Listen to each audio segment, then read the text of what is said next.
وہ ہیں. اب یہ خبر کہ شیعہ کمیونٹی کو انہوں نے کہا کہ ان کو سمجھائیں عمران خان سے خود ہی نبڑ لیں گے.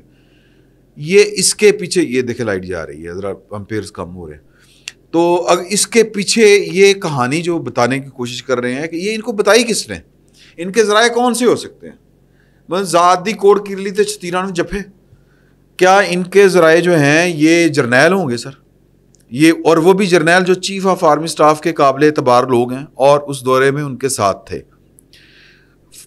مجھے تو لگتا ہے بعض اوقات کہ پاکستان کی, خیر وہ نکل آتے ہیں لوگ جو ہے نا, وہ اچھے برے لوگ ہر جگہ کے اوپر ہوتے ہیں, لیکن یہ عادل راجہ صاحب کوئی اخیر یا عدیل راجہ اخیر قسم کی کوئی ایٹم ہے.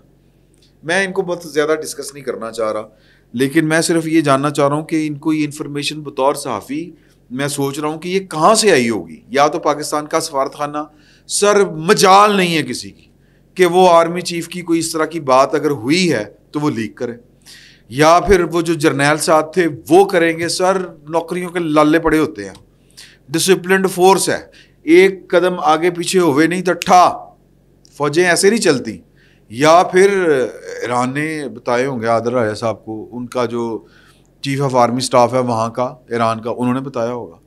مطلب عجیب ہے, یہ پروپیگنڈا ہے. ہم ایک جگہ کے اوپر تھے اسلام آباد, کیونکہ ہم ایک ہفتہ آلموسٹ اسلام آباد گزار کے آئے ہیں, تو میں نے وہ ہے نا اشفاق ستی صاحب, وہ گفتگو میرے ساتھ کر رہے تھے, تو میں نے ان کو کہا کہ یار کہ دنیا جو ایڈوانس ممالک ہیں جن میں سوئٹزرلینڈ ہے, انہوں نے جو اپنے وہ ہے نا چھوٹے چھوٹے بچے جو پرائمری ایجوکیشن سے سٹارٹ کر دیا ایک سبجیکٹ, جس سبجیکٹ کا نام ہے فیک نیوز.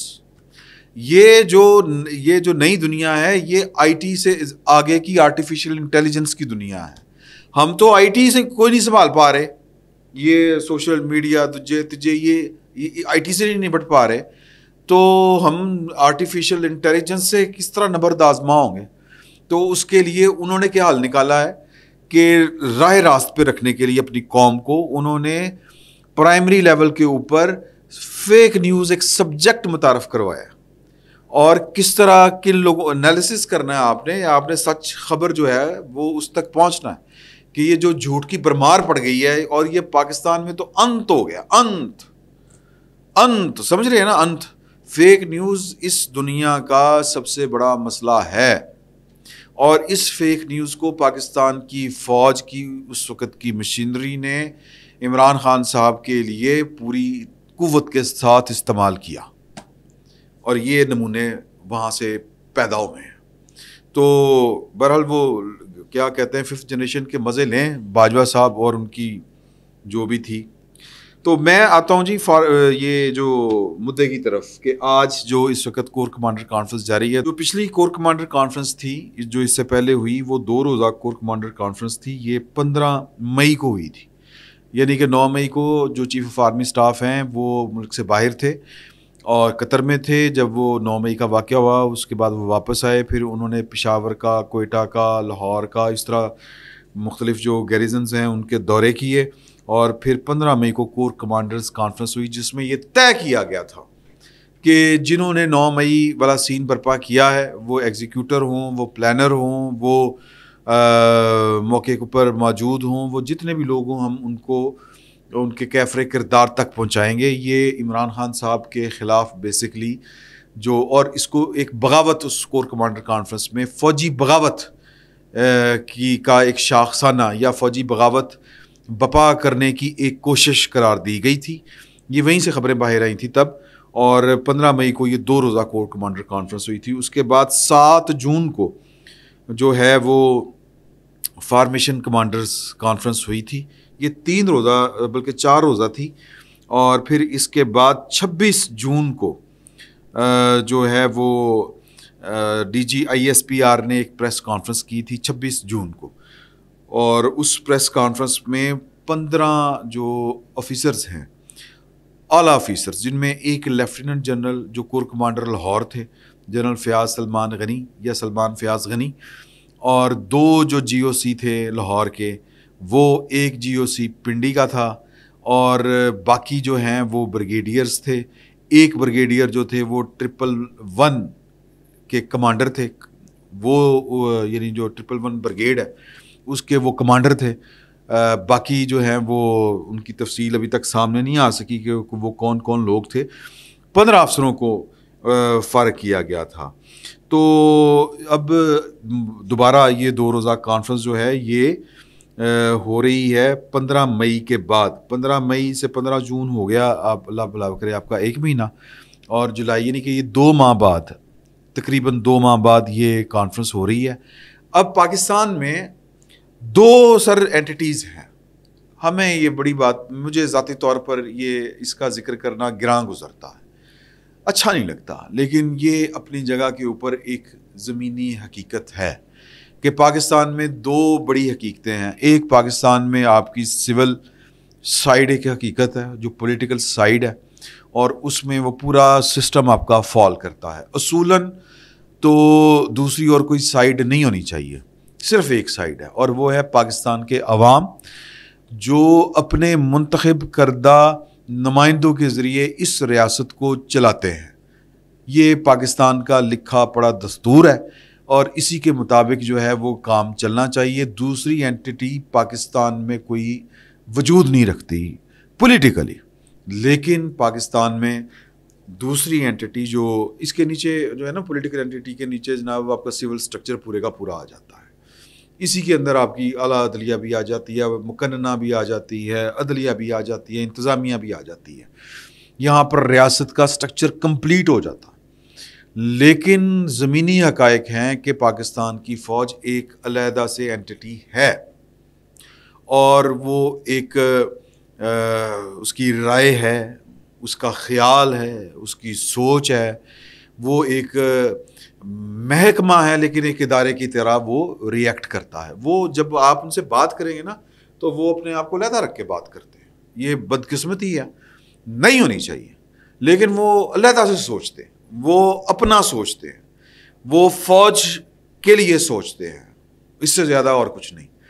ملک سوچتے ہیں, لیکن وہ ان کو یہ فضول چیزیں نہ لگتی ہیں. سوری ٹو سے یہ بات بہت بری لگے گی, لیکن یہ ایک فیکٹ ہے کہ ان کو یہ لگتا ہے ہاں یہ سول سائیڈ ہے, ٹھیک ہے, یہ ہے انتظامیہ ہے.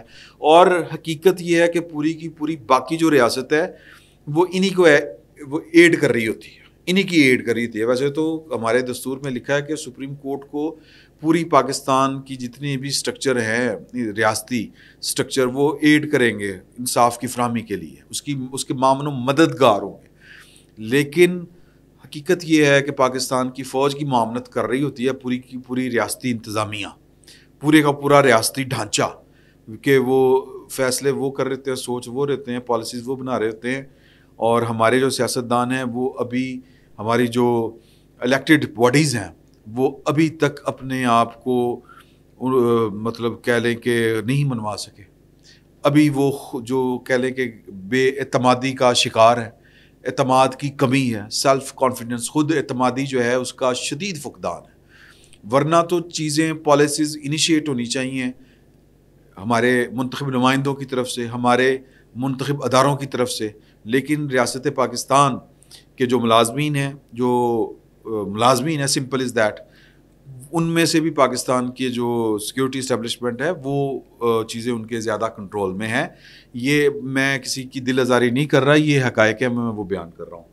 تو انہوں نے کچھ اور طرح سے سوچنا ہے, اور انہوں نے جو سوچنا ہے وہ اس طرح کی معاملات میں سوچتے ہیں. لاؤڈ تھنکنگ ہوتی ہے وہاں پر, اور پھر فیصلہ جو ہے وہ چیف کرتے ہیں ایک آدھ اپنے دوستوں کے ساتھ اور سیاسی قیادت کے ساتھ, وزیر اعظم کے ساتھ مل کے ان کو کنوے کر کے. بعض اوقات تو ماضی میں ہمارے اور کچھ ہوتا رہا کہ ہماری سول سائڈ کچھ فیصلہ چاہ رہی ہے, کر رہی ہے, سوچ رہی ہے, اور ادھر کچھ اور ہوتا ہے. یہی جو ہے نا وہ بیلنس آف پار یا سول ملٹری ریلیشن کتنے بیلنسڈ ہیں ہمارے, یہ اسی سے ہمیں اندازہ ہوتا ہے کہ ماضی میں نواز شریف صاحب جو اعلان لاہور کر رہے تھے, واجپئی کے ساتھ مل کے مسئلہ کشمیر طے کر رہے تھے, اور ادھر چار جنرل پاکستان کی فوج نہیں, 4 سے 5 جنرل جو ہیں وہ پرویز مشرف صاحب کے ساتھ مل کے کارگل کے پہاڑوں کے اوپر جو ہیں وہ خود بھی چڑھے ہوئے تھے اور مجاہدین کو بھی چڑھا رہے تھے, جو بھی کر رہے تھے.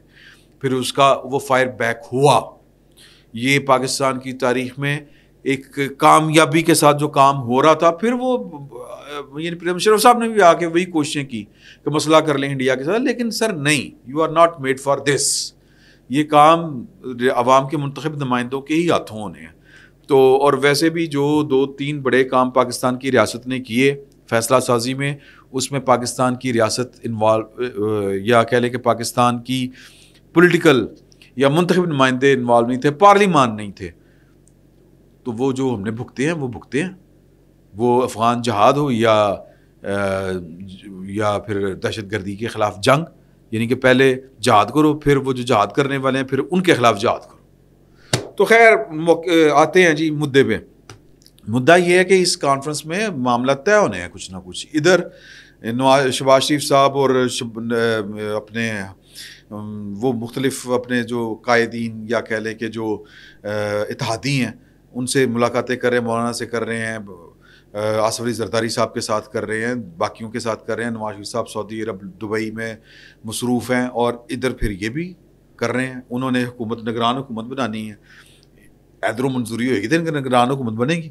میں یہ نہیں کہہ رہا کہ ادھر کی ساری چلنی ہے، لیکن جو ادھر بھی وہ یہ نہیں کہہ لیں کہ بیلنس کرنے کی کوشش ہوگی تھوڑا بہت، لیکن پلہ ادھر پر ہی رہنا ہے. اور پھر انتخابات ہونے ہیں سر. انتخابات کب ہونے ہیں یہ پوری کلیئرٹی کے ساتھ کوئی نہیں کچھ کہہ پا رہا.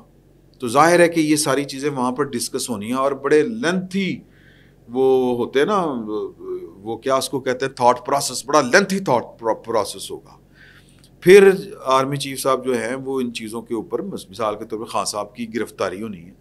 یہ چیزیں اگین یہ بہت کہنے اور سننے میں بری لگ رہی ہوں گی، لیکن یہ فیکٹ ہے کہ وہ کب ہونی ہے. یہ حکومت ہمارا کتنا ساتھ دے رہی ہے، کتنا ساتھ نہیں دے رہی.